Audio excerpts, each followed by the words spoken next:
What if you could blend brand new life in a smoothie maker? Short answer, your kitchen would erupt with shrieking blobs and 6 panicked health inspectors. Scientists try safer recipes, mixing ingredients in shimmering flasks instead of margarine jars. Their quest? Uncover the very first steps life took on ancient Earth. Picture early Earth as a sizzling mud pie under crackling lightning. Inside that pie, simple chemicals swirl like carnival confetti. Somehow that confetti learned teamwork and built molecules able to copy themselves. No one agrees on the playbook, and that confusion fuels the mystery.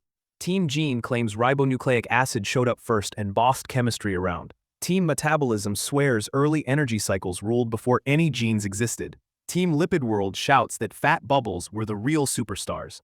They all have math, yet no clear winner, like rock, paper, scissors stuck forever. Then comes homochirality, a tongue twister meaning molecules pick one-handed glove. Life loves left-handed amino acids. Right-handed ones get instant rejection. Why that picky glove rule arose still stubs brilliant biochemists. Enter the hero. Yes, you, armed with goggles, optimism, and a half-charged phone. Mission accepted. Build a tiny protocell that copies itself before dinner. Step 1. Mix water with simple gases like carbon dioxide and ammonia. Step 2. Spark tabletop lightning with electrodes for a jolt of energy. Step 3. Coax the building blocks into chains, beads snapping into necklaces. Current labs forge short RNA strands, yet none can fully copy themselves. They blow fat bubbles, but the bubbles forget to carry genetic instructions. They build neat metabolic cycles, yet nothing wraps them in a cozy membrane. We need all 3 wins together, like juggling flaming bowling pins. Imagine the day a single flask nails the triple miracle. That recipe would show life equals chemistry plus loads of patience, not magic. With that know-how, we could hunt life on Mars or icy Europa with confidence. We could craft self-replicating factories that eat carbon waste and poop plastic toys. We might also spot rogue chemistry early and dodge gray goo nightmares. So what blocks the eureka moment right now? Barrier 1.